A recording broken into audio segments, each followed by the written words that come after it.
नमस्कार बाबूजी नमस्कार। बैठो प्रशांत किशोर जी बैठो। నాదీ కోసం నీది స్పెషల్ ఫ్లైట్ పెట్టి నన్ను విజయవాడకు రప్పించావు బోలియే। టీడీపీకి మీరు స్ట్రాటజిస్ట్గా పనిచేయాలి। అయినా మీది పార్టీకి నాదీ శిష్యుడు రాబిన్ శర్మ పనిచేస్తున్నాడు కదా। తెలంగాణ నుంచి సునీల్ కనుగోలు కూడా నీది పార్టీ కోసం స్ట్రాటజిస్టు పని చేస్తున్నాడు కదా। అయినా సరే మీరు మా పార్టీ కోసం పనిచేయాలి। నేను గెలిచే పార్టీకే స్ట్రాటజిస్టు పని చేస్తుంటా, ఓడిపోయే పార్టీ వైపు స్ట్రాటజిస్టు పని చేసి నాదీ ట్రాక్ రికార్డ్ పాడు చేసుకోను। ఎంత ప్యాకేజీ అయినా ఇస్తా, మీరు ఊహించనంత ప్యాకేజీ ఇస్తా। ఎంత ఇస్తావు? 1500 కోట్లు ఇస్తాను। దేఖో బాబూజీ, 15,000 కోట్లు ఇచ్చిన ఐసీయూలో ఉన్న పేషెంట్ని కనీసం జనరల్ వార్డుకు కూడా తీసుకురాలేను। ప్రశాంత్ కిషోర్ జీ, మా పార్టీ మీరు అనుకున్నంత బలహీనంగా ఏమీ లేదు। నా స్ట్రాటజీలు నేను అమలు చేస్తున్నా। ఏంటో ఆ స్ట్రాటజీలు చెప్పు బాబూజీ।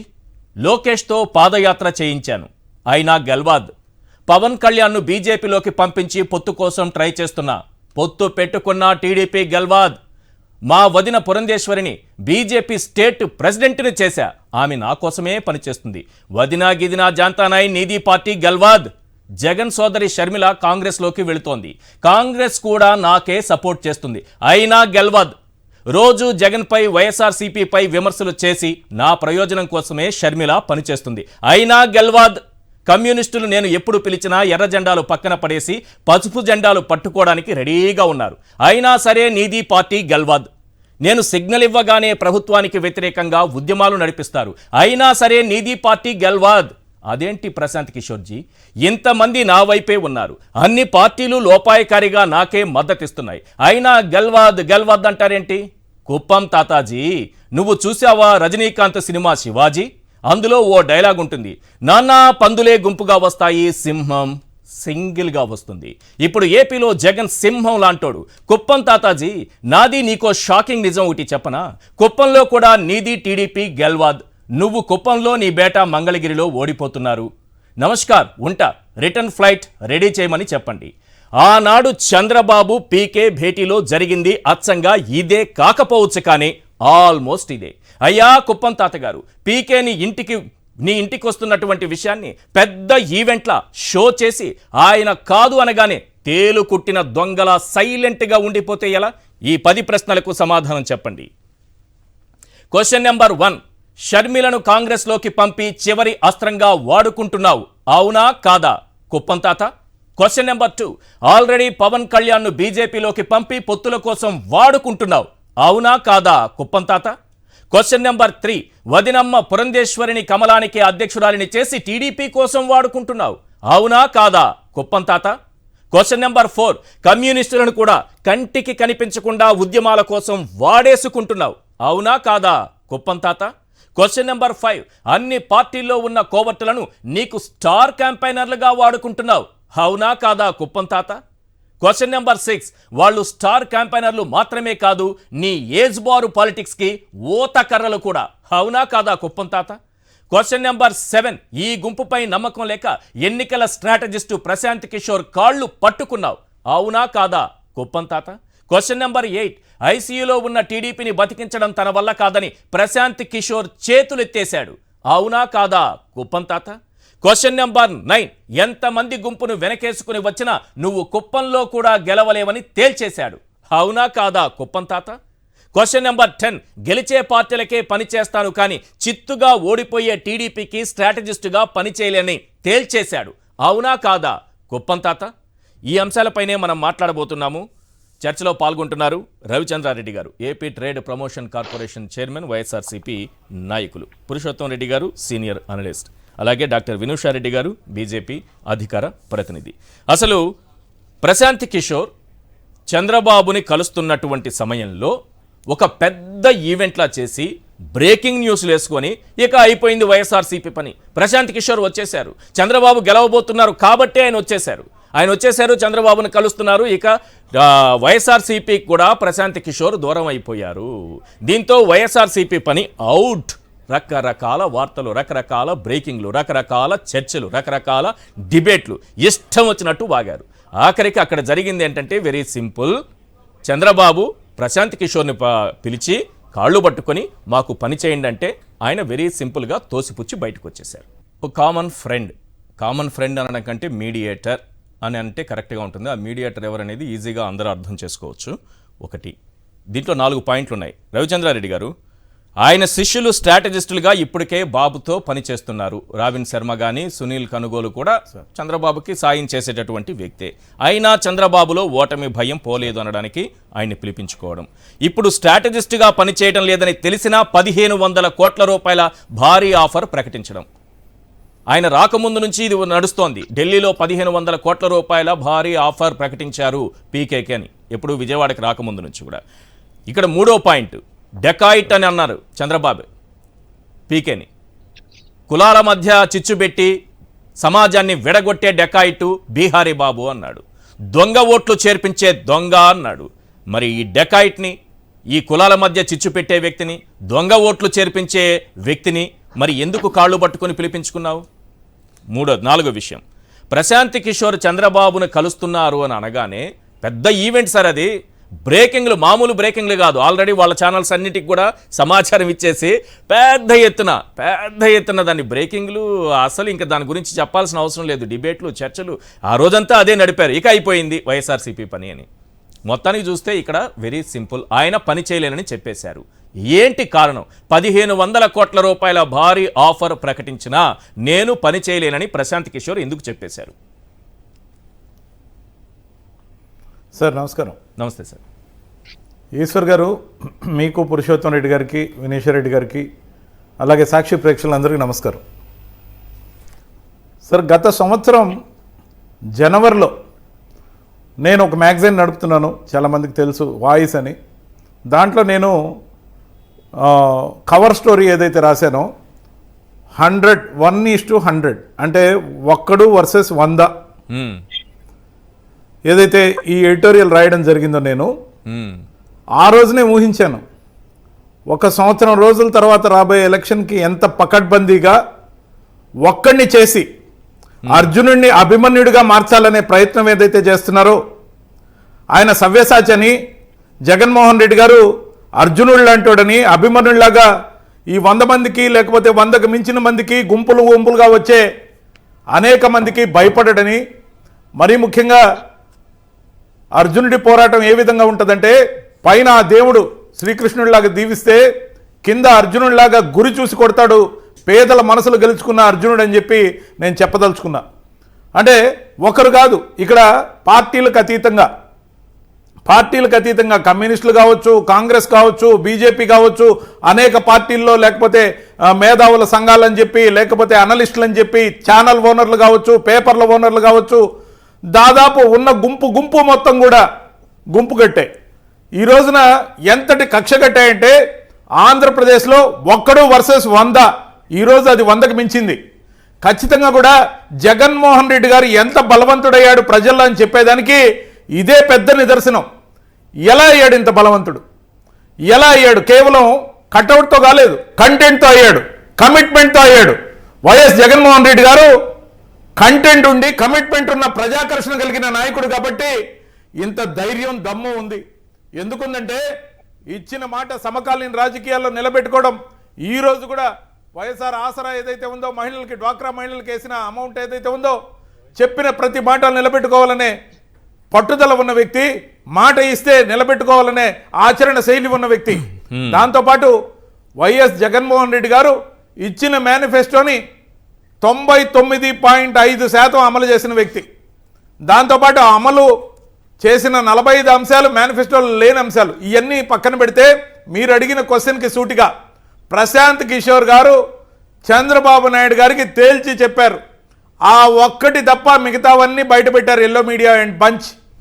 ఆ గ్రూప్ ఏదైతే ఉందో, బఫూన్ల బ్యాచ్, ఆ ఎల్లో మీడియా బ్యాచ్ డిబేట్ల పేరుతో, అనలిస్టుల పేరుతో కూర్చొని ఏదైతే మాకు వ్యతిరేకంగా వండి వారుస్తుంటారో, వాళ్ళందరూ కూడా ప్రశాంత్ కిషోర్ వస్తున్నాడు, సూట్ కేసుల్లో గెలుపుని పట్టుకొస్తున్నాడు, బాబు కానుగ్గా ఇస్తున్నాడు అని చెప్పిన వీళ్ళు ఆయన అలా వెళ్ళిపోయిన మరుక్షణం మళ్ళీ ఆయన గురించి మాట్లాడలేదు సరికదా, ఆ పేరు తీయడానికి కూడా విరక్తి చెందారు. ఈ రోజున నిన్న సాయంత్రం వరకు ముఖ్యంగా షర్మిల గారిని ఏదైతే ఆకాశానికి ఎత్తారో, ఏబిఎన్ ఆంధ్రజ్యోతిలో కానీ, టీవీ5లో కానీ, ఈటీవీలో కానీ ఎక్కడ చూసినా ఆమె విజువల్సే. మరి ఈ రోజున ఆమె ఎక్కడో ఇచ్చాపురం నుంచి యాత్ర మొదలుపెట్టారు. కవరేజ్ లేదు, మనిషి కనపడడం లేదు, ఆమె వ్యాఖ్యలు లైవ్ లేవు. ఎందుకు లేవో తెలుసా? ఇది పెద్దది చేసి మనం చూపిస్తే మన తాతగారు అసలు పనికి రాకుండా పోతారు. ఈ ఆంధ్ర తాతని ప్రజలు ఇప్పటికే అసహించుకుంటున్నారు. మరి పవన్ కళ్యాణ్ డమ్మీ అయిపోయాడు. మరి గుంపు కట్టాలంటే ఉన్నట్టుండి వాళ్ళని పెంచితే మనం అసలుకే మోసం వస్తుందేమో. అట్నుంచి ఇట్నుంచి అక్కడి నుంచి వద్దన్న వాళ్ళని, పక్కన పెట్టిన వాళ్ళని అలకల పేరుతో మనం ఆకర్షించి కనీసం మనకు అభ్యర్థులు ఉండేలా చూసుకుంటున్నాం. ఈ అభ్యర్థులు కాస్త ఆ పార్టీలోకో ఏ పార్టీలోకో వెళ్ళిపోతారేమో. ఖచ్చితంగా కూడా మనకి బతుకు లేకుండా పోద్దని ఈ రోజు నుంచి విజువల్స్ లేవు, టెలికాస్ట్ లేదు. ఇంకా 2 రోజులు ఆమె కానీ విమర్శిస్తే అప్పుడు ఆమెను తక్కువ చేయడంతో పాటు ఆమెను కూడా విమర్శిస్తారు. అంతేగాని సార్ వీళ్ళ దగ్గర కంటెంట్ లేదు, వీళ్ళ దగ్గర కటౌట్లు లేవు, ఉన్న కటౌట్ చూస్తే మాయల్ ఫకీర్ ప్రాణం చిలకలో ఉన్నట్టు పవన్ కళ్యాణ్ గారి రాజకీయ బతుకు ఇంతమంది ఉన్న చంద్రబాబు గారి పాదాల చెంత ఉంది. పవన్ కళ్యాణ్ చంద్రబాబుతోనే ఉన్నారు. ఇప్పుడు ముఖ్యమంత్రి గారు చెప్పినట్టు చంద్రబాబు గారి వదినమ్మ గారు ఆమె కూడా చంద్రబాబు కోసమే పనిచేస్తున్నట్టు. ఇప్పుడు కొత్తగా చంద్రబాబు వాడుకుంటున్నటువంటి ఇంకో అస్త్రం షర్మిల. ఇక కమ్యూనిస్ట్ అయితే చెప్పాల్సిన పని లేదు. సార్ క్లియర్గా ఇంతమంది ఉన్నారు కదా సార్, ఇంతమంది ఉన్నా చంద్రబాబు పీకేకి సంబంధించినటువంటి శిష్యులు జనాలకు అర్థమయ్యేటట్టు చెప్తా. చెప్పండి.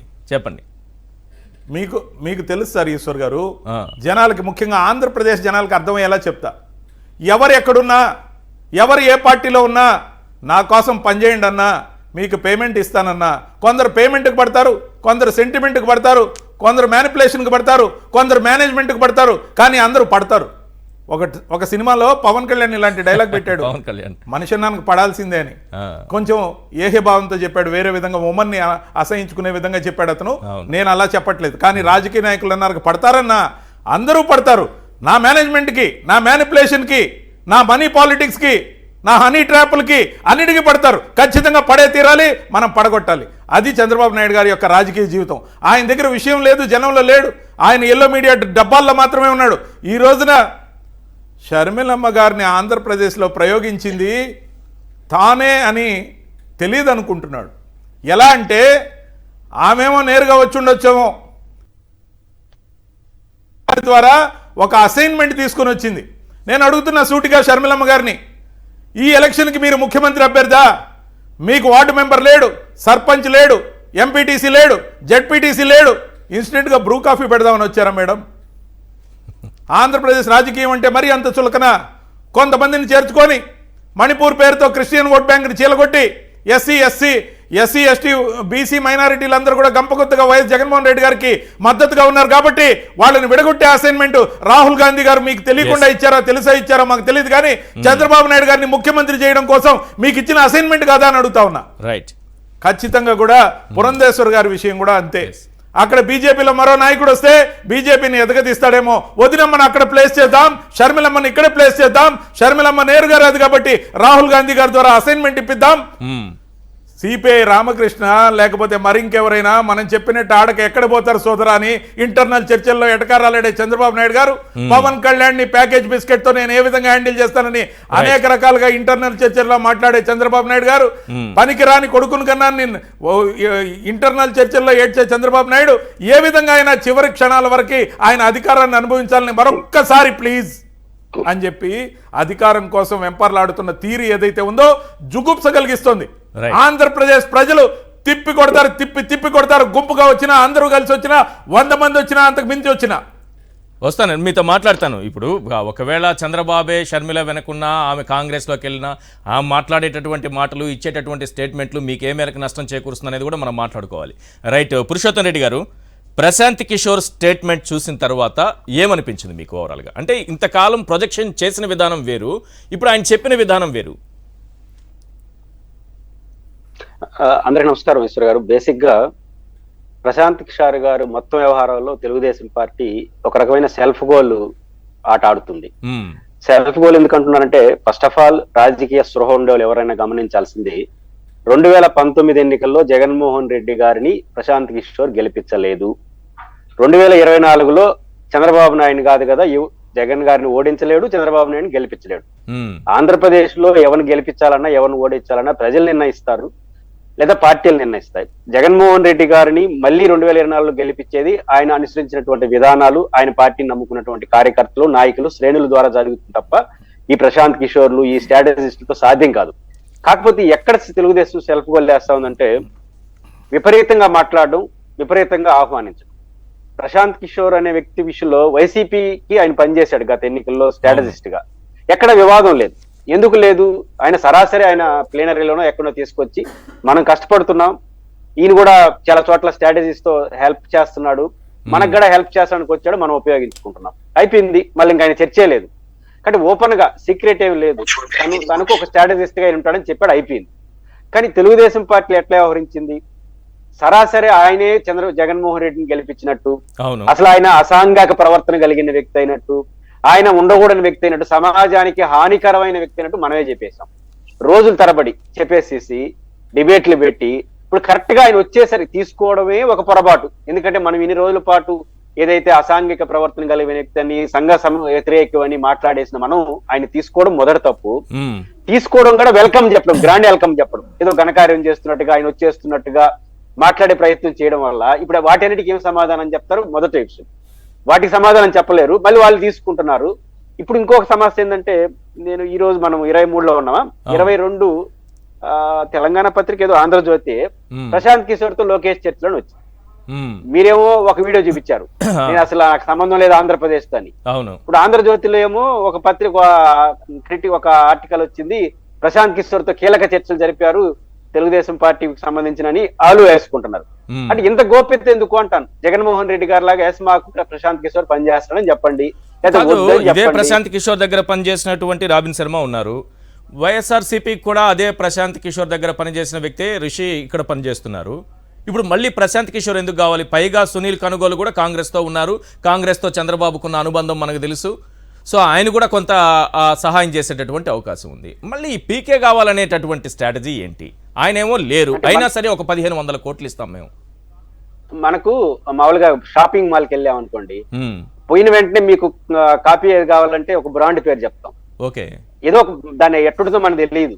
పాయింట్ ఏంటంటే ప్రశాంత్ కిషోర్ కి దేశవ్యాప్తంగా ఒక బ్రాండ్ ఇమేజ్ వచ్చింది. ఆయన నిజానికి ఆయనది కాదు అది, అంత మొగాడైతే ఆ బీహార్లో ఆయన ఎందుకు ఓడిపోతాడులే. కానీ పాయింట్ ఏంటంటే ఆయనకి ఒక ఇమేజ్ ఉంది దేశంలో, ప్రశాంత్ కిషోర్ ఎవరితో ఉంటే వాళ్ళు గెలుస్తారు అని. కాబట్టి ఆయన కూడా తీసుకుని పక్కన పెట్టి పోయిందే ఉంది. ఇప్పుడు 600 హామీ అంటే ప్రజలకి ఏదో చెప్పడానికి, అంటే జగన్ దగ్గర పనిచేసిన వ్యక్తి కూడా ఇప్పుడు మా దగ్గరకు వచ్చేసాడు చూసారా. జగన్ గారిది ఇచ్చిన వ్యక్తే కాదు, ఈయనుంటే గెలిచిపోతాడని ఒక ఇమేజ్ ఒకటి ఏడ్చింది కదా. ఆయన కూడా పక్కన ఇంకోటి ఆ రోజుల్లో చెప్పింది ఏంటంటే, ప్రశాంత్ కిషోర్ కలిసిన రోజు చెప్పింది ఏంటంటే, ఆయన గెలిచే పార్టీ వైపే ఉంటారు, అందుకే టీడీపీకి పనిచేయడానికి వచ్చారని చెప్పారు. అదే నేను అంటున్నాను. ఇప్పుడు మనకు 10 రకాల ప్రయత్నం చేస్తాం. ఇప్పుడు జనసేనతో డైరెక్ట్ పొత్తు పెట్టుకున్నాడు, బీజేపీతో అవగాహన వస్తున్నారని ఒకళ్ళు ఉన్నారు, ఇంకోపై కాంగ్రెస్ అన్నితో కళాకల్పం ఎవరైనా వదిలేశారు. అంటే కమ్యూనిస్టులు బీజేపీతో రారు కదా, వాళ్ళు రారు. కమ్యూనిస్టులు ఒకటి పోతే కాంగ్రెస్, కమ్యూనిస్టులు చంద్రబాబు, పవన్ కళ్యాణ్ సరిపోరా? మళ్ళీ పీకే కూడా కావాలి. బీజేపీతో తెంచుకునేటప్పుడు వాళ్ళు కూడా వస్తారు. పాయింట్ ఏంటంటే బీజేపీ విషయం తేలలేదు కదా, ఇప్పుడు తేలేడికి కనపట్ల. అంటే ప్రతి ఒక్కరు నాతో ఉన్నారని చెప్పుకునే ప్రయత్నం ఎందుకు? జనం నాతో ఉన్నారా లేదా చెప్పుకుంటే సరిపోతుంది తప్ప వీళ్ళు జనంతో సంబంధం లేని వీళ్ళందరినీ తీసుకొచ్చి ఏ చేంజ్ అంటే మన చంద్రబాబు నాయుడు ప్రధానంగా అందరూ నాతో ఉన్నారు అని ఒక మెసేజ్ ఇవ్వదలుచుకున్నాడు. అంతకు మించి దీంట్లో ఏమి కనపాలి. ఆ మెసేజ్ అయినా పర్ఫెక్ట్ గా ఇవ్వండి అంటున్నాను. ఎస్ ప్రశాంత్ కిషోర్ మీతో ఉండాలంటే డైరెక్ట్ గా జగన్మోహన్ రెడ్డి గారు లాగా చెప్పండి, మేము ప్రశాంత్ కిషోర్ ని ఎంగేజ్ చేసుకుంటున్నాం, ఆయన ఒక స్ట్రాటజిస్ట్ గా మాకు పనిచేస్తున్నాడు చెప్పేయండి. ఇప్పుడు ఆంధ్రజ్యోతిలో ఆ వార్త వచ్చింది, తెలుగుదేశంలో కూడా పనిచేస్తున్నాడు ఆగస్టు నుంచి అంటున్నారు. నీకు ప్రశాంత్ కిషోర్ ఆ మాట ఎందుకు చెప్పాలి? ప్రశాంత్ కిషోర్ గారు లోకేష్ గారి నాయకుడిని కలిసినారు, అది వాస్తవం. చంద్రబాబు నాయుడు కలిసినారు, అది వాస్తవం. ప్రశాంత్ కిషోర్ గారు ఏమన్నా జాగ్రత్తలు తీసుకుంటున్నాడు ఆయన స్కిన్ కాపాడుకోవడం కోసం? అంటే ఇప్పుడు ఆయనకు ఒక స్కిన్ ఉంది కదా, ఏమని ప్రశాంత్ కిషోర్ ఎవరుంటే వాళ్ళకి గెలుస్తారు, రేపు పొరపాటును ఓడిపోయారు అనుకోండి, మళ్ళీ ఎవరు ఆయన ఎంగేజ్ చేసుకోలేరు. ఇప్పుడు సమస్య ఏంటంటే సరుకుకి ఎప్పుడు కూడా మార్కెట్ కృత్రిమంగా సీక్రెట్ ఏజెంట్ అవుతారు అనుకుంటున్నారా? ఆయన ఎక్కడున్నా ఓపెన్ గానే పనిచేశారు, ఓపెన్ గానే చెప్పి మరీ పనిచేశారు, ఓ మంచి టీమ్ ఫామ్ చేసుకుంటారు. ఆయన పనిచేయాల్సిన అవసరం వాళ్ళతో తిరిగింది వాస్తవం, చంద్రబాబు నాయుడు గారిని కలిసింది వాస్తవం. బహుశా పనిగాడ చేస్తున్నాడేమో, రేపు గెలిస్తే తన ఖాతాలో వేసుకొని ఓడిపోతే నాకు సంబంధం లేదు ముందే చెప్పాను కదా, వీడియో రికార్డ్ ఏమైనా చూపించదలుచుకున్నాడా? అంటే ఇప్పుడు చంద్రబాబు గారి ఒక స్ట్రాటజీస్ అనుకుంటే Yes. ఆయన పీకే కూడా ఇట్లాంటి స్ట్రాటజీస్ పాటించుకుంటే ఇంకేం ఎవరు ముందుతారు. కాబట్టి చంద్రబాబు నాయుడు గారు పీకే గారిని వీళ్ళు నమ్ముకోవడం మానేసి నిజంగా ఆంధ్రప్రదేశ్ ప్రజలు నమ్ముకుంటే ఏవైనా సరే మంచి ఫలితాలు వస్తాయి, మంచి వచ్చి చెడ్డ ఫలితాలు వస్తాయి. కానీ చంద్రబాబు గారు ఇప్పుడు నమ్ముకోవాల్సింది దాన్ని. ఆయన ఉపరితల విన్యాసాలు చేస్తే ఆయనకే నష్టం అనేది నేను అర్థం చేసుకోగలను. రైట్. ఒకసారి ప్రశాంత్ కిషోర్ గురించి గతంలో చంద్రబాబు ఏం మాట్లాడారు? ఎందుకంటే ప్రశాంత్ కిషోర్ని పిలిపించుకొని మరి ఇంటికి పిలిపించుకొని మరి నా కోసం పనిచేయాలని అడిగేంత పరిస్థితికి చంద్రబాబు వచ్చారంటే అంటే ఆయనకి అది కామన్ విషయం. ఒకరిని తిట్టడం, తర్వాత కాళ్ళు పట్టుకోవడం. మోడీ గారు ఎగ్జాంపుల్, అంతకుముందు సోనియా, రాహుల్ ఎగ్జాంపుల్. ఎవరినైనా తిడుతారు, ఎవరి కాళ్ళైనా పట్టుకుంటారు. పవన్ కళ్యాణ్ కూడా తిట్టారు, మళ్ళీ పవన్ కళ్యాణ్ కాళ్ళు పట్టుకుంటారు. ఇట్లా ఇది ఆయనకున్నటువంటి సహజ గుణం. ఈ సహజ గుణంలో ఆయన ప్రశాంత్ కిషోర్ గురించి గతంలో ఏం మాట్లాడారనేది ఒకసారి స్క్రీన్ పైన చూద్దాం. ఇంకొక ఆయన వచ్చాడు, ఆయన ఇంకా పీకే, ఆయన గొప్ప నాయకుడు. ఆ పీకే బీహారీ డెకాయిట్. ఆయన బీహార్లో లా అండ్ ఆర్డర్ ఉండదు. వీళ్ళందరూ వచ్చారు, సైబర్ నేరాలు చేస్తున్నారు, మన ఓటు మనకు తెలియకుండా తీసేస్తున్నారు, ఎవడో తప్పుడు పేరు పెట్టి తీసేస్తున్నారు. మనం చూసుకుని లోపలైపోతా ఉంది. మన పరిస్థితి ఏ స్థాయికి వచ్చామంటే తెల్లవారితో నిద్ర లేస్తానే ఓటు ఉందా లేదు చూడాలి. ఇంకో పక్కన ఒక ఆయన వచ్చాడు బీహార్ స్టేట్ నుంచి, పీకే. విన్నారా పేరు తమ్ముళ్ళు? పీకే. ఆయన ఈయనకు ఒక పెద్ద కన్సల్టెంట్. ఇప్పుడు మొత్తం ఓట్లు తీసేస్తున్నాడు. 8 లక్షల ఓట్లు తీసేశారు. అదేంటంటే నాకు అర్థం కాలేదు.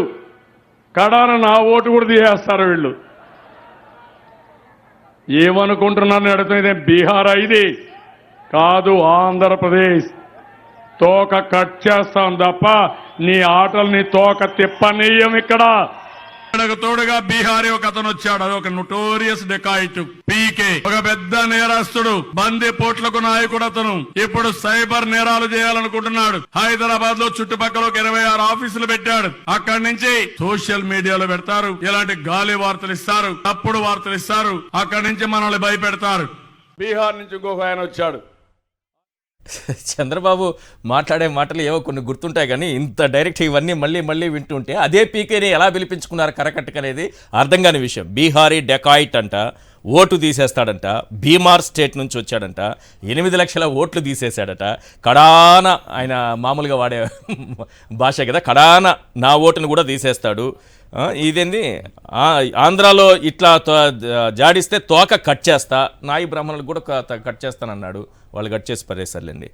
తర్వాత నెటోరియస్ డెకాయిట్, బందిపోట్లకు నాయకుడు, సైబర్ నేరాలకు పాల్పడేవాడు. ఇన్ని అవార్డులు ఇచ్చి, ఇన్ని బిరుదులు ఇచ్చి, ఇంత గొప్పగా పీకేని గురించి పొగిడి, ఇప్పుడు అదే పీకేని నా కోసం పనిచేయని అడగడం. మీరేం చెప్తారు మేడం వినుష గారు? ముందుగా ఈశ్వర్ గారు, మీకు ప్యానెల్లో ఉన్న పెద్దలకి, సాక్షి న్యూస్ ప్రేక్షకులకి నా నమస్కారాలు. ఇప్పుడు డిస్కషన్ అంతా కూడా దాదాపు 20 minutes నుంచి ప్రశాంత్ కిషోర్ గారి చుట్టూ జరుగుతా ఉంది. ఇక్కడ మన విశ్లేషకులు సార్ ఒక విషయంలో అయితే ఆయన వల్లనే పార్టీలు గెలిచాయి అని చెప్పలేదు అని మధ్యలో చెప్పడం జరిగింది పురుషోత్తం రెడ్డి గారు, if I'm not wrong. First నేను ఆ విషయంలో క్లారిటీ ఇస్తాను.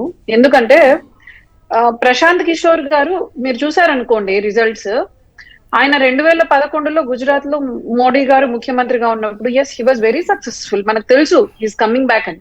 ఆ టైంలో క్యాంపెయిన్ చేశారు. తర్వాత 2014లో విన్నింగ్ సైడ్ క్యాంపెయిన్ చేశారు.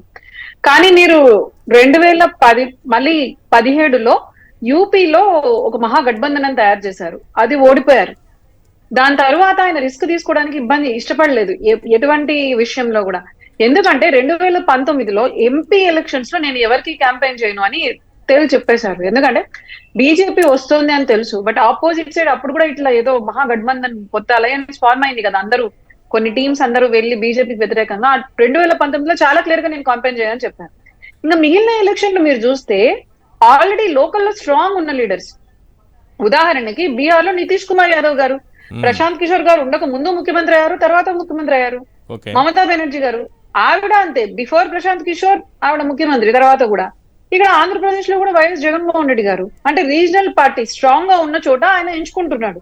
బట్ ఎక్కడైతే కొంచెమన్నా కాంపిటీషన్ ఉంది అంటే DMK, after తమిళనాడులో UP DMK. election, అంటే వాళ్ళందరూ డిఎంకే, ఆమ్ ఆద్మీ పార్టీ, కేజ్రీవాల్ ఢిల్లీ, అంటే ఎట్లా అంటే ఆల్రెడీ అధికారంలో లేదా స్ట్రాంగ్ రీజనల్ పార్టీ ఉన్న చోట ఆయన కంటెస్ట్ చేస్తున్నాడు. కాంపిటీషన్ టఫ్ ఉంది అన్న చోట ఈజ్ నాట్ కంటెస్టింగ్. యూపీలో జరిగిన పరాభవం తర్వాత బెస్ట్ ఎగ్జాంపుల్ 2019 ఎలక్షన్స్. సో నేను ఏం చెప్తున్నానంటే రాజకీయాల్లో ఓన్లీ స్ట్రాటజీలే పనిచేస్తాయి అనుకుంటే స్ట్రాటజిస్టులతో పొలిటికల్ పార్టీస్ పెట్టుకుంటే సరిపోతుంది కదా. బట్ అది కూడా పురుషోత్తం రెడ్డి గారు చాలా చక్కగా చెప్పారు కదా, ఆయన బీహార్ లో సొంత సీట్ గెలవలేదు అని చెప్పి. అంతమందికి ఆయన పార్టీలను ఓన్లీ ఆయన వల్లే గెలుస్తున్నప్పుడు సొంతంగా ఎందుకు గెలవలేకపోయారు అనేది చాలా ఇంపార్టెంట్ క్వశ్చన్. ఇప్పుడు ఒక టీం వర్క్ ఉంటుంది ఈశ్వర్ గారు. నేను ఏదైనా చెప్తున్నాను, ఒక ఇండస్ట్రీ నడపాలన్నా, ఒక పొలిటికల్ పార్టీ నడపాలన్నా, ఒక ఈవెంట్ చేయాలన్నా కూడా అందరూ కలిసి ముందుకు రావాలి. దాంట్లో అన్నిటికన్నా ముఖ్యం మన పార్టీ స్ట్రెంగ్త్ ఏంటి, మన పార్టీ సిద్ధాంతం ఏంటి, మన పార్టీ ప్రజల్లోకి మనం ఏ విధంగా తీసుకెళ్తున్నాము, దాని తర్వాత ఈ స్ట్రాటజీలు, ఈ విశ్లేషణలు ఇవన్నీ వస్తాయి. కేవలం దీని వల్లలే గెలవరు. I accept completely with Purushottam Reddy garu ఆ విషయంలో మాత్రం. అండ్ ఎందుకు అంత వెంటబడాల్సినటువంటి అవసరం ఏముంటుంది? ఇంత ఇప్పుడు చంద్రబాబు లాంటి సీనియరు, పైగా కొడుకు పాదయాత్ర చేశారు, పవన్ కళ్యాణ్ కూడా ఆయనతోనే ఉన్నారు, కమ్యూనిస్టులు ఆయనతోనే ఉంటారు. బీజేపీది లాస్ట్లో చెప్తాను. కమ్యూనిస్టులు ఎప్పుడు పిలిచినా ఆయన వెంట ఒక్క నిమిషం మేడం, కమ్యూనిస్టులు ఎప్పుడు పిలిచినా రావడానికి సిద్ధంగా ఉంటారు. కాంగ్రెస్తో ఆయనకు ఉన్నటువంటి సంబంధాల గురించి మీకు బాగా తెలుసు బీజేపీ వాళ్ళకి, ఎందుకంటే తెలంగాణలో ఏం చేశారో మీరు కళ్ళారా చూశారు కాబట్టి. ఇక పురంధేశ్వరి గారు కూడా అనేక సందర్భాలలో చంద్రబాబుకి అనుకూలంగా మాట్లాడుతున్నటువంటి తీరు, ఇవన్నీ చూసిన తర్వాత ఇంతమంది తన వైపు ఉన్నప్పుడు మళ్ళీ ఈ పీకే లాంటి వాళ్ళు ఎందుకు? ఫస్ట్ ఆఫ్ ఆల్ నాకు అంటే పాలిటిక్స్ లో ఉన్న ఎవరికైనా కూడా చాలా క్లియర్ కట్ గా తెలిసింది ఏంటంటే 2021 బెంగాల్లో మమతా బెనర్జీ గారి ఎలక్షన్స్ అయిపోయాక కంక్లూజన్ లో ప్రశాంత్ కిషోర్ గారు చాలా క్లియర్ కట్ గా స్టేట్మెంట్ ఇచ్చేశారు. నేను ఇక మీదట ఏ పొలిటికల్ పార్టీ కోసం పని చేయను, నేను ఈ 15 years దాదాపు వేరే పొలిటికల్ పార్టీస్ కోసమే పనిచేయడం 10 years పాటు చేశాను. సో నా దారి నేను చూసుకుంటాను, నేను నా తర్వాత ఏం చేయాలి, నా గమ్యం ఏంటి అని జేడీయూలో జాయిన్ అయ్యారు. దాని తర్వాత ఆయన సొంతంగా ఒక గ్రూప్, జెన్స్వినస్ గ్రూప్ తయారు చేశారు. సో 21 లోనే ప్రశాంత్ కిషోర్ గారు మరి ఆ స్టేట్మెంట్ ఇచ్చారు.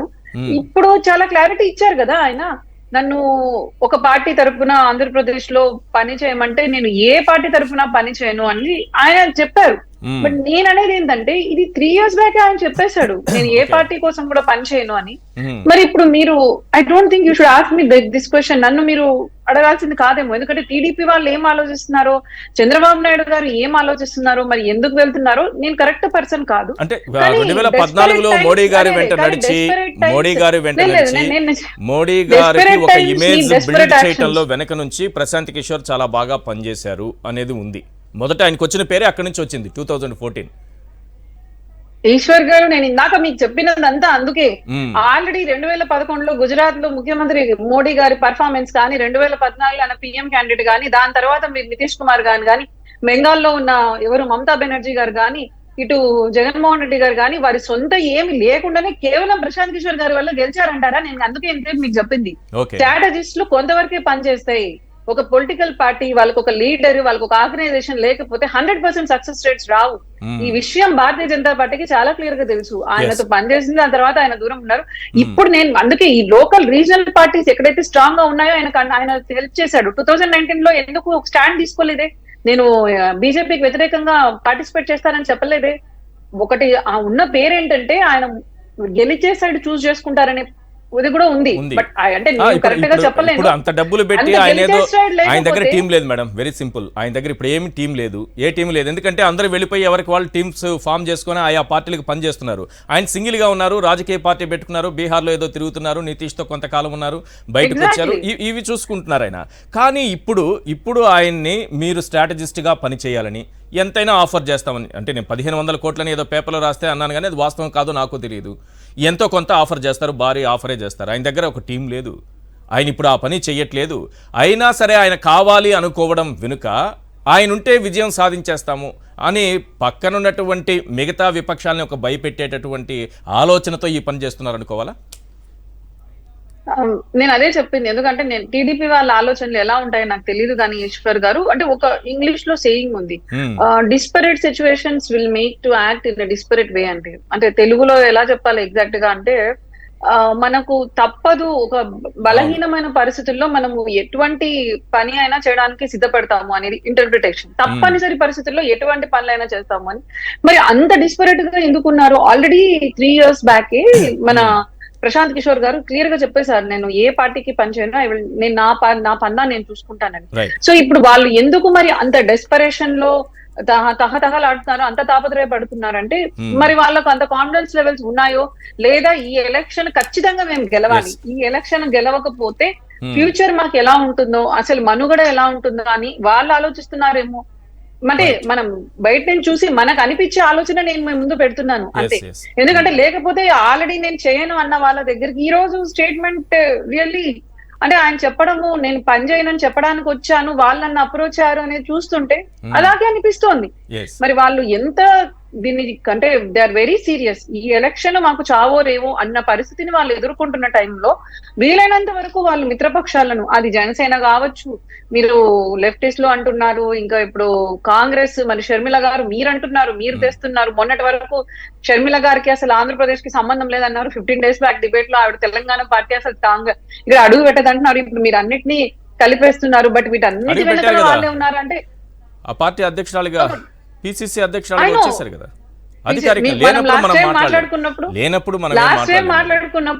ఊహాజనితంగా మనం మాట్లాడలేం కాబట్టి ప్రస్తుతానికైతే ఆమె తెలంగాణకు సంబంధించిన నాయకురాలని ఆ రోజు చెప్పాము. ఈ రోజు వచ్చి ఏపీలో కాంగ్రెస్ పార్టీ అధ్యక్షురాలని చెప్తున్నాము. ఎందుకంటే తెలంగాణకు సంబంధించిన నాయకులు ఎవరు కూడా ఆమె జాయిన్ అయినప్పుడు లేరు. ఇక్కడ మాణిక్య ఠాగూర్ గాని, గిడుగు రుద్రరాజు గారు ఉన్నారు.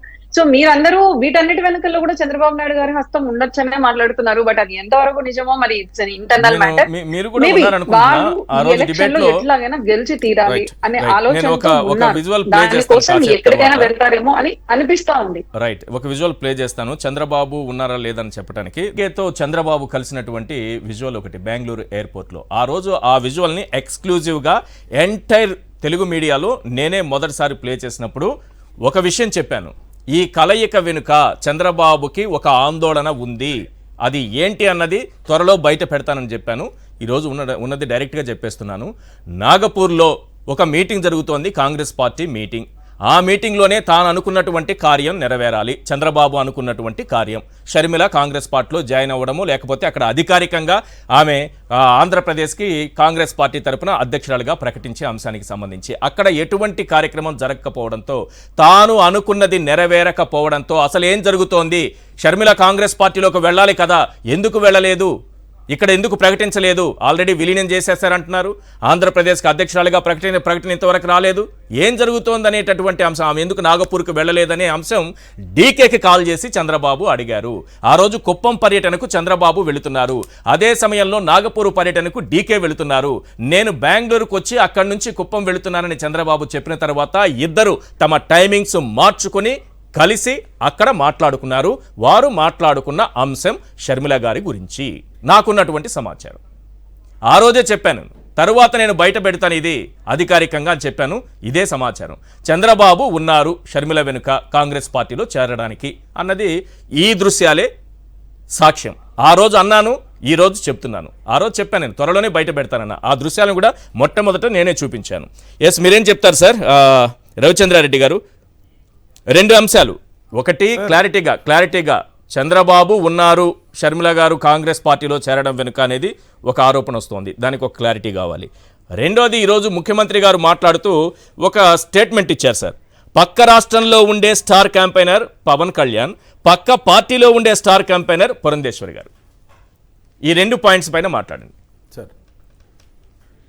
ఇప్పుడు 2019 ఎలక్షన్లకి ముందు 2018లో కేటగారికల్గా చంద్రబాబు నాయుడు గారు, రాహుల్ గాంధీ గారు చట్టాపట్టాలు వేసుకోవడం మనం చూసాం.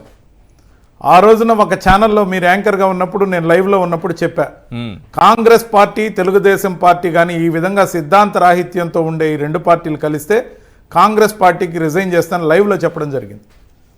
దాని ప్రాతిపదికగానే నేను రిజైన్ చేశాను. ఎందుకంటే చంద్రబాబు నాయుడు గారు పంచభూతాలని దోచుకున్న దొంగ అని చెప్పి కాంగ్రెస్ పార్టీ తరఫున ఆ రోజు రఘువీరారెడ్డి గారు, మేమంతా కూడా రాష్ట్రం అంతా తిరిగి చెప్పాం.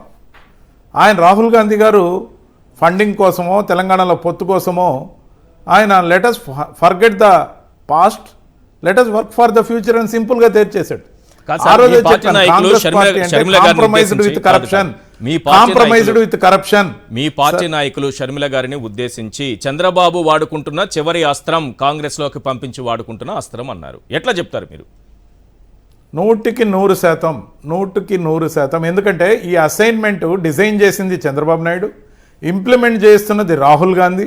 రాహుల్ గాంధీ గారు షర్మిల గారిని ఆంధ్రప్రదేశ్కి పిసిసి అధ్యక్షురాలుగా పంపి మనకి తాడు పొంగరం లేదు ఆంధ్రప్రదేశ్లో, కానీ మనం చేయాల్సింది ఒకటే. ఈ మధ్య జేడీ శీలం గారు కూడా ఒక ఛానల్లో చెప్పడం జరిగింది, మేము 15%, 10% నుంచి 15% ఎస్సీ ఎస్టీ బీసీ మైనారిటీలు ముఖ్యంగా దళిత క్రిస్టియన్ల ఓట్లు చీల్చడమే మా కార్యక్రమం. అంటే ఎందుకు సార్? అంటే చంద్రబాబు నాయుడు గారిని ఓడించరు, ఆయన్ని మాత్రం గారు అనే పిలుస్తారు, చంద్రబాబు నాయుడిని ఓడించరు, లేకపోతే పవన్ కళ్యాణ్ ఏమీ అనరు, జగన్మోహన్ రెడ్డి గారిని మాత్రమే జగన్ రెడ్డి అంటారు. సార్ అసలు వీళ్ళ ఉద్దేశం ఏంటంటే మేమంతా కలిసి వస్తాం, మేము ఆయన మీద ఫైట్ ఇస్తాం, మీరు ఆయనకున్న బలమైన సామాజిక చైతన్యం ఏదైతే చేశాడో వాళ్ళందరినీ కొంత లాగేయండి, అది మీకు ఇచ్చే అసైన్మెంట్. ఈ అసైన్మెంట్లో భాగంగానే రాహుల్ గాంధీ గారు షర్మిల గారిని పంపించారు ఆంధ్రప్రదేశ్ కి. ఈ రోజు వాళ్ళ దగ్గర గోల్ లేదు, ఇప్పుడు వినుష గారు ఏం గోల్ లేదు, వాళ్ళకి ఇచ్చిన అసైన్మెంట్ మాత్రమే. తెలంగాణ నాయకురాలని మీరే ఒక డిబేట్ లో అన్నారు కదా, ఇప్పుడు ఏపీకి నాయకురాలు ఎలా అవుతారు? మీరే మాట్లాడారు కదా అని అడుగుతున్నారు. ప్రశ్న కరెక్టే, కానీ తెలంగాణలో పార్టీ పెట్టి ఆ పార్టీని కాంగ్రెస్ పార్టీలో విలీనం చేస్తే ఏపీకి కాంగ్రెస్ అధ్యక్షురాలుగా పంపించడం. సార్ తెలంగాణ నాయకురాలని మేము అనకపోయినప్పటికీ ఆడపిల్లంటే అక్కడ పిల్ల అని చెప్పిన నిర్వచనం ఏదైతే ఉందో ఇది ఒక సంచలనమైన నిర్వచనం. ఈ రోజుల్లో ఆడపిల్లలు ఆంధ్రప్రదేశ్లోనే కాదు దేశంలో ఎక్కడ పుట్టినా మనం ఇంటికి చెందనోళ్ళం అని డిసైడ్ చేసిన స్టేట్మెంట్ ఇది, షర్మిలమ్మ గారు ఇచ్చిన స్టేట్మెంట్. ఆడపిల్ల అంటేనే అక్కడ పిల్ల కాబట్టి నేను తెలంగాణ కోడలని చెప్పారు. మరి తెలంగాణ కోడలుగా అక్కడ ఆ రోజు పార్టీ పెట్టారు, పార్టీ ఏమైందో మనం చూసాం, సుదీర్ఘంగా నడిచారు, 10 మంది నాయకులను పోగేయలేకపోయారు. బహుశా ఇక్కడున్న వాతావరణంలో కొంతమందిని పోగేయచ్చు, ఎందుకంటే ఇక్కడ అసంతృప్తి రాజుకుంది కాబట్టి ఖచ్చితంగా కొంతమందిని పోగేయచ్చు. కానీ వాళ్ళ అసైన్మెంట్ ఏంటి, వాళ్ళ గోల్ ఏంటి? వాళ్ళు ముఖ్యమంత్రి కావడానికి ఆమెకి ఏమన్నా సహకరించడానికి ప్రయత్నమా, లేకపోతే చంద్రబాబు నాయుడు గారు ఓట్ బ్యాంకును కూడా చీల్చడం అనేది వాళ్ళ ప్లాన్ లో ఉందా? లేదు. ఎందుకంటే ఆ విధంగా జరుగుద్దేమని భయపడి నిన్న నుంచి స్క్రిప్ట్ మార్చారు, విజువల్స్ చూపించడంలా. ఇవన్నీ ఏంటంటే అరే అటు తీసి మన కొంప కూడా మునిగేలా ఉందని చెప్పి పచ్చ మీడియా భయపడుతుంది. మనం చంద్రబాబు నాయుడు గారికి కష్టపడి జాకీలు పెడుతున్నాం, లేకపోతే గాలి కొడుతున్నాం, కానీ ఈమె మనకు కూడా పిన్ను గుచ్చుతుంది, ఖచ్చితంగా కూడా మనం పంచర్ అయ్యేలాగున్నాం, మన సైకిల్ ముందే తుప్పు పట్టిందని చెప్పి భయపడుతున్నారు. ఇకపోతే పురంధేశ్వర్ గారు తన వంతు సార్, ఇప్పుడు షర్మిలమ్మ గారు వచ్చి 2-3 రోజులైంది, పార్టీలో చేరి 4 రోజులైంది. వచ్చిన మొదలు బస్ యాత్ర అంది, లేకపోతే కార్యాచరణ ప్రకటించింది, పనిచేస్తుంది. ఆమెకి ఇచ్చిన అసైన్మెంట్ రాహుల్ గాంధీ ఇచ్చారో మరెవరు ఇచ్చారు చేస్తుంది. మరి పురంధేశ్వర్ గారు ఎక్కడ నిద్రపోతున్నారు సార్? తమ ఇంట్లో సురక్షితంగా ఎందుకున్నారు సార్? బీజేపీని లేపడం కోసం ఆయన చేసిన ప్రయత్నం ఏంటి సార్? బీజేపీ ఎదగకుండా చూడటమే ఆయన చేస్తున్న విశ్వ ప్రయత్నం. ఇన్ని రాష్ట్రాల్లో అధికారంలో ఉన్న పార్టీని, బీజేపీని ఎదగకుండా ఆంధ్రప్రదేశ్లో తన మరిది గారిని కాపాడడం కోసం, ఆ పార్టీని ఉద్ధరించడం కోసం, ఆ పార్టీకి ఊడిగం బీజేపీ చేయించడం కోసం ఆమె కష్టపడుతున్నారు. అంటే షర్మిల గారు లాగా వచ్చేసి ఆమె తెలుగుదేశం పార్టీకి అనుబంధ విభాగంగా తయారైంది ఆంధ్రప్రదేశ్ బీజేపీ అధ్యక్షురాలు లాగా వచ్చేసి వెంటనే ప్రభుత్వాన్ని పైన లేనిపోయిన ఆరోపణలు చేయాలి, విమర్శించాలా? అంటే ప్రభుత్వం పైన ఆరోపణలు చేయమనండి సార్, మేము ఒప్పుకుంటాం సార్. కాంపిటేటర్ గా 1వ స్థానానికి రావాలని కోరుకునే ఎవరైనా సార్ ముందున్న మిగతా వాళ్ళని దాటాలి కదా. అవును, బీజేపీ ఎక్కడో వెనక్కుంది, 1వ స్థానానికి రావాలంటే ముందున్న వాళ్ళని దాటాలి కదా. మరి ముందున్న చంద్రబాబు నాయుడు దాటరు, అంతకు ముందున్న ఇంకోళ్ళని దాటరు, మొత్తం మొదటి స్థానాన్ని దాటేస్తారంట. అంటే 1, 2, 3 మ్యాచ్ ఫిక్సింగ్. సో మేము ముగ్గురం కలిసి పరిగెత్తిన టైమింగ్ లెక్కేసి మేము గెలిచినట్టు ప్రకటించండి అన్నట్టుంది ఇది సార్. ఖచ్చితంగా కూడా పురంధేశ్వరి గారు చంద్రబాబు నాయుడు గారితో మిలాఖత్, ఈ రోజు షర్మిలమ్మ గారు చేస్తున్న పని అంతా కూడా రాహుల్ గాంధీ ఇచ్చిన అసైన్మెంట్ తెలిసి చేస్తున్నారో తెలియక చేస్తున్నారో తెలియదు, కానీ అత్యుత్సాహంతో మా ఓటుని చీలగొట్టడం కోసం ప్రయత్నం చేస్తున్నారు. పనిలో పనిగా చంద్రబాబు నాయుడు గారు ఓటు బ్యాంకు కూడా బొక్కపడుతుందని భయపడి ఎల్లో మీడియా కవరప్ చేసుకునే ప్రయత్నం మొదలుపెట్టింది, అందుకే ఆమె చూపించడం. రైట్, మీరు చెప్పండి సార్ పురుషోత్తం రెడ్డి గారు. ఇక్కడ పక్క రాష్ట్రంలో ఉండే స్టార్ క్యాంపైనర్ పవన్ కళ్యాణ్, పక్క పార్టీలో ఉండి చంద్రబాబుకి స్టార్ క్యాంపైనర్గా పనిచేస్తోంది పురంధేశ్వరి అని సీఎం చేసినటువంటి కామెంట్. లబ్ధిదారులందరూ కూడా నాకు ప్రతి ఒక్కరు ఇక్కడ ఉన్నటువంటి ప్రతి లబ్ధిదారు కూడా నాకు స్టార్ క్యాంపైనర్లు వీళ్ళే అని అన్నారు. ఈ కామెంట్స్లో వాస్తవం ఎంత మేరకు కనిపిస్తోంది మీకు? అంటే ఈశ్వర్ గారు, ప్రధానంగా రాజకీయాలలో వాస్తవాల కన్నా రాజకీయంగా వ్యూహంగా మాట్లాడే విషయాలు ప్రజలు ఎంత నమ్ముతారనేది ప్రధానం. రాజకీయాల్లో ప్రజల నమ్మకం ప్రధానమైంది. జగన్మోహన్ రెడ్డి గారు 2 ప్రధాన ఆరోపణలు చేస్తున్నారు. చంద్రబాబు నాయుడు గారు ఇతర పార్టీల్లో కూడా మేనేజ్ చేసుకొని తను ఉపయోగించుకుంటున్నాడు, వాళ్ళు ఉపయోగపడుతున్నాడు అనే విమర్శలు చేస్తున్నారు. దీనికి ప్రామాణిక సాక్ష్యాలు ఉండవు. జనం నమ్మతారా నమ్మరు అనేది ప్రామాణికం. కానీ తమాషా ఏంటంటే జగన్మోహన్ రెడ్డి గారి విమర్శలకి వాళ్ళు వ్యవహరించే తీరు వల్ల నమ్మకాలు వస్తున్నాయి. ఇది ప్రధానమైంది. ఇప్పుడు శర్మిల గారు, పురంధేశ్వరి, ఫస్ట్ పురంధేశ్వరి గారు వ్యవహారం చూసి పురంధేశ్వరి గారు పద్ధతిగా మాట్లాడతారు, హుందాగా ఉంటారు, నేను కాదను. బట్ నేషనల్ బీజేపీగా చంద్రబాబు గారికి వెనకాల పోయే పార్టీ అది కాదు. కానీ కొంతమంది వ్యక్తులు చేసే పాత్ర, కొంతమంది వ్యక్తులు చేసే ప్రకటనలు బీజేపీ ఆ నిందలు తనకు తాను తెచ్చుకుంటా ఉంది. మామూలుగా ఒక సామెత ఉంది, ఏనుగు ఎప్పుడు కూడా ఏనుగు నెత్తిని ఎవరు చెత్తయలేరు, తన నెత్తిని తానే వేసుకుంటా ఉంటుంది. ఇప్పుడు ఆంధ్రప్రదేశ్ లో బీజేపీ వ్యవహారం కూడా అదే. ఎందుకంటే 2 ఉదాహరణలు చెప్తాను. రాష్ట్రపతి ఎన్నికల్లో సత్యకుమార్ గారు, మన రాయలసీమ కాబట్టి కడప జిల్లా ఉంటాడు, సత్యకుమార్ గారు ఏం ప్రకటన చేశారు? రాష్ట్రపతి ఎన్నికల్లో మేము ఎవరిని మద్దతు అడగలేదు, వాళ్ళకై వాళ్ళిస్తే తీసుకున్నాము అన్నాడు. Within the evening Bhairon Singh Shekhawat garu, Modi గారు వాళ్ళంటి సభకు ఏం చేశాడు? జగన్మోహన్ రెడ్డిని అడగడమే కాదు, రాష్ట్రపతిగా ఎవరుంటే బాగుంటుందో సంప్రదింపులు కూడా చేశారు. ఇప్పుడు సత్యకుమార్ గారిని ఏమంటారండి? అవసరం ఆయనకి అట్లాంటి ప్రకటన చేసి? ఇప్పుడు బీజేపీ స్టాండ్ ఏంటి దేశంలో, రాష్ట్రంలో వీళ్ళు మాట్లాడే మాటలు ఏంటి? ఇంకా కొంతమంది ఇప్పుడు పురంధేశ్వరి గారు ఉన్నారు, అప్పుల పైన మాట్లాడుతున్నారు. అప్పుల పైన 2 బాధ్యతలు ఉన్నాయి ఆమెకి. ఒక బాధ్యత అప్పుల పట్ల మన పార్టీ స్టాండ్ ఏంటి, దేశవ్యాప్తంగా మన దేశవ్యాప్తంగా ప్రభుత్వం చేస్తున్న వ్యవహారం ఏంటి అనేది కూడా పరిగణలో తీసుకోకుండా పైపెచ్చు దేశ ఆర్థిక శాఖ మంత్రికి 1 వీక్ బ్యాక్ ఒక కంప్లైంట్ ఇచ్చారు ఆమె. జగన్మోహన్ రెడ్డి గారి ప్రభుత్వం అబద్ధాలు చెప్తా ఉంది, అప్పులు దాస్తా ఉంది, దీనిపైన విచారణ జరపండి అని చెప్పిన వారం తర్వాత నిర్మలా సీతారామన్ పార్లమెంట్ లో చేసిన ప్రకటన ఏంటి?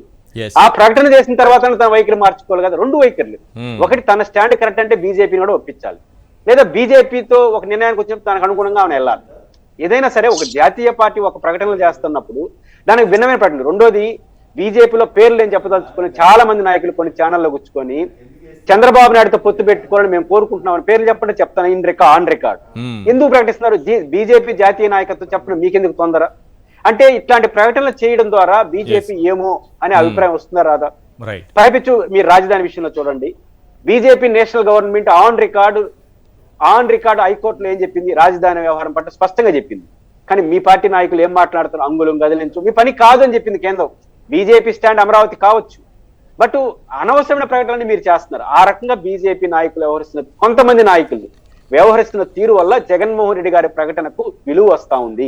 రాజకీయాల్లో ఇప్పుడు కూడా విలువ ప్రధానమైంది, ఆధారాలు ఉండవు. దీనన్నిటికీ ఆధారాలు ఉంటాయి. ఇంకా షర్మిల గారి వ్యవహారానికి సంబంధించి ఆమె తొందరపడతా ఉందని నా అభిప్రాయం.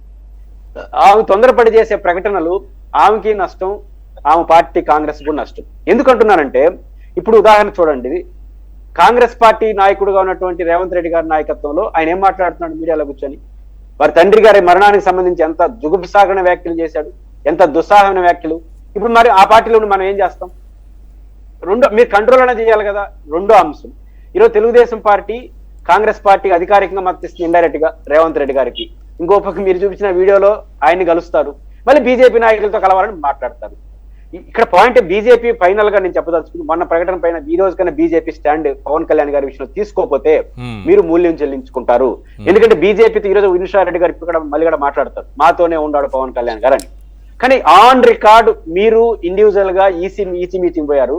అదే ఈసీ మీటింగ్ పవన్ కళ్యాణ్ ని చంద్రబాబు గారు తీసుకెళ్తూ మై అలయన్స్ పార్ట్నర్ అని రాసి ఈసీకి ఇచ్చాడు.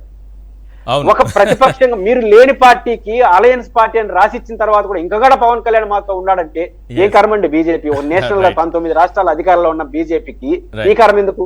కాబట్టి మీతో ఉన్న పవన్ కళ్యాణ్ గారు చంద్రబాబుతో ఉంటాడు, అదే చంద్రబాబును హోంమంత్రి కల్పించుకుని తెలంగాణలో పొత్తు పెట్టుకుంటారు. ఈ కారణాల రీత్యా బీజేపీ నిందలు భరిస్తా ఉంది. ఎప్పటికైనా వాళ్ళు మార్చుకోకపోతే మాత్రం ప్రజలు నమ్మిన తర్వాత మీరు మేము చేయగలిగిందే ఉంది అనేది వాళ్ళు ఆలోచించుకోవాల్సిన అవసరం. షర్మిల గారికి అయితే ఒక మంచి అంశాన్ని గుర్తు చేశారు మీరు. అంటే రేవంత్ రెడ్డి ఒక పత్రికాధిపతి కూర్చొని మాట్లాడుకున్నటువంటి మాటల్లో 2009 ఎన్నికల్లో స్వల్ప మెజారిటీతో కాంగ్రెస్ గెలిస్తే ఆ ప్రభుత్వం ఎక్కడ ఉంటుందో ఊడుతుందని మిగతా పార్టీల నుంచి ఎమ్మెల్యేలను లాక్కోవాలనే ఆలోచన బాగా వినాలందరూ ఆలోచన వైఎస్ రాజశేఖర రెడ్డి గారు చేశారట. అందుకే ప్రకృతిలో కలిసిపోయారట. వాళ్ళిద్దరూ నవ్వుకుంటూ మాట్లాడారు. అయ్యా 2014 ఎన్నికల తర్వాత ఆలోచన కాదు, చంద్రబాబు 23 మంది ఎమ్మెల్యేలను లాక్కునేశాడు. మరి ప్రకృతి ఏం చేస్తోంది అప్పుడు? రేవంత్ రెడ్డికి చెప్పాలి, షర్మిల గారు చెప్పాలి ఈ మాట, నేను చెప్పకూడదు. ప్రకృతి ఏం చేస్తోంది? సార్ రెస్ట్ తీసుకుంటుంది. ఎందుకంటే తన తండ్రి గురించి ఇంత కఠినంగా, ఇంత ఘోరంగా, ఇంత అవమానకరంగా మాట్లాడిన తరువాత షర్మిల గారు ఆన్సర్ చేయాల్సినటువంటి అవసరం ఉందా లేదా? నాలాంటి వాళ్ళ ఆన్సర్ చేయాల్సిన దీనికి షర్మిల గారు చేయాలి. 2009లో ఆలోచన చేస్తేనే ఆయన ప్రకృతిలో కలిసిపోయాడని వెటకారంగా మాట్లాడుకుంటున్నటువంటి ఇద్దరు వ్యక్తులు, అందులో కాంగ్రెస్ పార్టీకి సంబంధించినటువంటి ముఖ్యమంత్రి. మరి చంద్రబాబు 2014 ఎన్నికలు ముగిసిన తరువాత వైఎస్ఆర్సీపీ నుంచి 23 మంది ఎమ్మెల్యేలు లాగేసుకున్నారు కదా, మంత్రి పదవులు కూడా ఇచ్చేశారు కదా. మరి ప్రకృతి ఎక్కడికి పోయింది? ఏం చేస్తోంది ఈ ప్రకృతి? అంటే చంద్రబాబుకి ఏదో నష్టం జరగాలని నేను అనటం లేదు. ఈ ప్రశ్న వాళ్ళిద్దరికి వేస్తున్న, ఆ రోజు కూర్చొని వెటకారంగా మాట్లాడుకున్నారే వాళ్ళకి ఈ ప్రశ్న. ఎస్ మ్యామ్, మీరు చెప్పండి ఈ అంశాన్ని గురించి. పక్క పార్టీలో ఉండి స్టార్ క్యాంపెయినర్గా చంద్రబాబు కోసం పురంధేశ్వరి గారు పనిచేస్తున్నారట. ఈశ్వర్ గారు చాలా టాపిక్స్ మాట్లాడారు, పురుషోత్తం రెడ్డి గారు. ఇక్కడ ఏం జరుగుతుందంటే ఆయన యాక్సెప్ట్ చేశారు, పురంధేశ్వరి గారు చాలా హుందాగా వ్యవహరిస్తారు, హుందాగా మాట్లాడతారు. మరి మీరు ఎందుకని మాటికి ఒక ఇట్లాంటి ఇల్యూజన్ క్రియేట్ చేస్తున్నారో నాకైతే అర్థం కావట్లేదు. బికాస్ ఇప్పుడు రూలింగ్ లో ఎవరున్నారు? ఆంధ్రప్రదేశ్ లో వైఎస్ఆర్సీపీనే ఉంది అధికారంలో. ఇప్పుడు షర్మిల గారు కూడా వచ్చి రాగానే, అంటే నేను ఇంకొక పాయింట్ కూడా మీకు గుర్తు చేద్దాం అనుకున్నా. తెలంగాణలో ఉన్నప్పుడు కూడా ఆవిడ ఇక్కడ రోడ్లు బాగలేవు అని కమెంట్ చేసిన రోజులు కూడా ఉన్నాయి. సో ఇప్పుడు మీకు షర్మిల గారు కావచ్చు, సొంత చెల్లెలే కదా జగన్మోహన్ రెడ్డి గారికి. ఇప్పుడు ఇంకొకటి ఏం చెప్తున్నారంటే, ఇంకొక సైడ్ ఆఫ్ వర్షన్, యాక్చువల్ గా ఇప్పుడు ఇందాక అన్నారు కదా, ఈ మీడియా కొంచెం ఫోకస్ ఇవ్వట్లేదు, ఏమన్నా వాళ్ళ గాలి తీస్తారేమో అని అన్నారు రవిచంద్ర రెడ్డి గారు. ఈ థియరీ కూడా స్టార్ట్ అయింది. ప్రాబబ్లీ వాళ్ళ కుటుంబంలోనే అధికారం ఉండడానికి మనకు యాంటీ ఇన్కంబెన్సీ ఓట్లు ఏవైతే ఉంటాయో, ప్రభుత్వ వ్యతిరేక ఓట్లు చీల్చడానికి, నేను చెప్పలేదు ఎందుకు, మరి రవిచంద్ర రెడ్డి గారు ఆ స్టేట్మెంట్ అన్నారు. వాళ్ళ ఎల్లో మీడియా మీరన్న మాటని నేను ఎగ్జాక్ట్ గా మీ సైడ్ ఆఫ్ వర్షన్ లో చెప్తున్నాను రవిచంద్ర రెడ్డి గారు. అంటే ఈ థియరీ మరి ఫ్లోట్ అవుతా ఉంది కదా. ఇప్పుడు యాంటీ ఇన్కంబెన్సీ ఓట్లని చీల్చడానికి జగన్మోహన్ రెడ్డి గారే కాంగ్రెస్ లోకి పంపించారు అని. దాన్ని ఎవరు ఈ రోజు డిబేట్ లో ఫస్ట్ చేసింది? రవిచంద్ర రెడ్డి గారు. అంటే వైఎస్ఆర్సీపీ వాళ్ళ అధికార ప్రతినిధి, నేను కాదు. సో మరి ఈ థియరీ ఒకటి ఫ్లోట్ అవుతా ఉంది. బట్ ఇది నిజమా లేదా నేను మాట్లాడండి. మీ రెండో థియరీ మీరు ఎస్పెషల్లీ ఫ్లోట్ చేస్తా ఉంది ఏంటంటే, మా పురంధేశ్వరి గారు టీడీపీ కోసం పనిచేస్తున్నారు అని. సేమ్ ఎట్లా చెప్తారు మీరు? అంటే అధికార పక్షాన్ని క్వశ్చన్ చేయకుండా, ఇప్పుడు మీకు 5 ఏళ్ళు అంతకు ముందు టీడీపీ ప్రభుత్వం బాగలేదని కదా మిమ్మల్ని అధికారంలోకి తీసుకొచ్చారు. అప్పుడు టీడీపీ ప్రభుత్వం అధికారంలో ఉంది కాబట్టి బీజేపీ వాళ్ళ మీద ఎక్కువ మాట్లాడింది. ఇప్పుడు కూడా మేము రెండు మాకు ఒకటే, రెండు కూడా ఇక్కడ రీజనల్ పార్టీసే, రెండు కూడా ఒక ఫ్యామిలీకి సంబంధించి, ఒక కులానికి సంబంధించిన పార్టీలే. మా జాతీయ నేతలు మేము ఎప్పుడు మాట్లాడతాం? అప్పుడు కూడా మాట్లాడాము. కాకపోతే అధికారంలో అప్పుడు టీడీపీ ఉంది కాబట్టి 2019లో బీజేపీ కావచ్చు, వైఎస్ఆర్సీపీ కావచ్చు, ఎవరైనా ఎక్కువ వాళ్ళని అటాక్ చేస్తుంటారు. ఇప్పుడు అదే ధోరణిలో పురంధేశ్వరి గారు అప్పుల గురించి కావచ్చు, రేషన్ డీలర్ల గురించి కావచ్చు, ఇప్పుడు పంచాయతీలకు వస్తున్న ఫండ్స్ గురించి, డైవర్షన్ గురించి కావచ్చు, రోడ్ల గురించి కావచ్చు, అలాగే లిక్కర్ గురించి ఉద్యమాలు చేస్తే మీరు ఈ విధంగా ఎందుకు తీసుకుంటున్నారో నాకు అర్థం కావట్లేదు. అండ్ రెండో పాయింట్, మాటిమాటికి అప్పుల గురించి తెస్తున్నారు. ఈ రోజు అఫీషియల్ గా నిర్మలా సీతారామన్ గారు అఫీషియల్ గా గవర్నమెంట్ అప్పులు ఇంత అని డిస్క్లోజ్ చేశారు. I think 4.3 lakh crores latest report ప్రకారం. కానీ నేను ఈ రోజు నేను వేరే ఏదన్నా చెప్తే ఆ మీడియా ఈ మీడియా అంటారు. అందుకని ఈ రోజు నేను రెడ్ మీడియా రిపోర్ట్ తీసుకొచ్చా. రెడ్ మీడియా అంటే లెఫ్టిస్టులు డామినేటెడ్ ద హిందూ పేపర్. మీరు పేరు పెట్టక ముందే కలర్ది నేనే చెప్తున్నా. అండ్ ఇది కూడా అంటే ఈ హిందూలో వచ్చింది కూడా లేదు, నేను కూడా ఈ డేటా తెప్పించుకున్నా. RBI working group on state government guarantees. అంటే స్టేట్ గవర్నమెంట్ కొంతమంది గ్యారంటీస్ ఇస్తుంది. State government by GSGDP ratio ఇక్కడ కనిపిస్తుందా మీకు? Andhra is in number 1 position. Madam, కార్పొరేషన్ల ద్వారా స్టేట్ గవర్నమెంట్ గ్యారంటీస్ ఉంటుంది, నాన్ గ్యారంటీస్ తో కొన్ని తెచ్చుకుంటారు, ఇవన్నీ ఉంటాయి కార్పొరేషన్. ఇది ఆంధ్రప్రదేశ్ మాత్రమే కాదు కదా, దేశవ్యాప్తంగా అన్నిటికీ ఉన్నదే కదా. దేశవ్యాప్తంగా నేను మీరు చెప్పేది వినట్లేదు. దేశవ్యాప్తంగా ఎందుకంటే అదేదో ఈ మళ్ళీ రోజు కొంచెం ఆంధ్రప్రదేశ్ చక్కగా కాపాదించేశారు. చెప్తున్నారు. లేదు దేశవ్యాప్తంగా మీరు చూస్తే నా మాట వింటలే మీరు. ఇది ఆర్బీఐ వర్కింగ్ గ్రూప్ 2018 నుంచి 2019 Right. లోపల ఆంధ్రప్రదేశ్ 4% ఓవర్ 10% జిఎస్జిడిపి లో బ్యాంక్ గ్యారంటీ వేరియస్ ప్రాజెక్ట్స్ కి. ఇది నేను చెప్తుంది ఏంటంటే పురుషోత్తం రెడ్డి గారు, అప్పుల్లో మీరు ఆర్బీఐ ద్వారా తీసుకున్న అప్పుల్ని మాత్రమే నిర్మలా FRBM పరిమితి ఎందుకు పెడతారు మేడం? FRBM పరిమితి అందుకనే చెప్తున్నాను. కార్పొరేషన్ల ద్వారా తెచ్చే అప్పులు కూడా FRBM వర్తిస్తుంది అని సెంట్రల్ గవర్నమెంట్ స్టేట్మెంట్ ఇచ్చింది. సో మనం దీని గురించి మరీ లోతులోకి వెళ్తే అప్పుల గురించి చాలా పెద్ద సబ్జెక్ట్, దాంట్లోకి వెళ్ళాలి. కార్పొరేషన్ ద్వారా ఆర్టికల్ 137 ఒక్క నిమిషం. మనం అప్పుల గురించి అంటే మీరు పురంధేశ్వరి గారిని పురంధేశ్వరి గారు రాశారు కదా, నిర్మలా సీతారామన్ గారు సమాధానం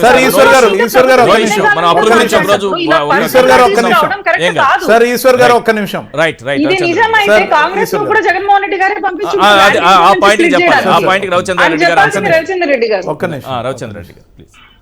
ఒక్క నిమిషం సార్ కాంగ్రెస్ లోకి ఎవరు పంపించారో, రాహుల్ గాంధీ గారికి ఎవరు కోవర్ట్గా మామూలుగా చంద్రబాబు నాయుడు గారు ఎలా పనిచేస్తారో, ఇటు బీజేపీలో పురంధేశ్వర్ గారిని ఏ విధంగా ఆయన లాబింగ్ కోసం పెట్టుకున్నారో 100% ఆయన అన్ని వ్యవస్థల్ని మేనేజ్ చేసే biggest manipulator in India as a politician. ఖచ్చితంగా కూడా అప్పుల గురించి చూస్తే 2 కోట్ల కోట్లు సార్, 2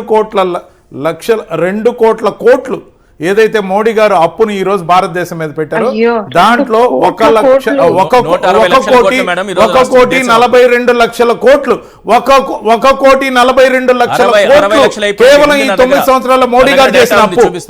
మోడీ గారు చేసిన అప్పు సార్ 9 సంవత్సరాల్లో 3 రెట్లు, 67 సంవత్సరాల అప్పుకి 3 రెట్లు 9 సంవత్సరాల్లో చేశారు మోడీ గారు.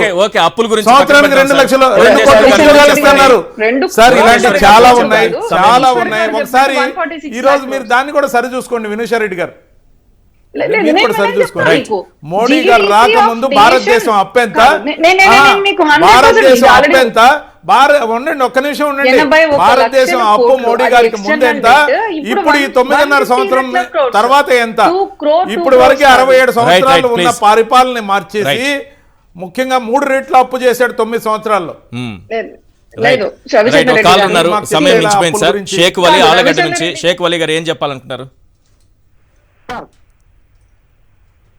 హలో షేక్ వలీ గారు చెప్పండి.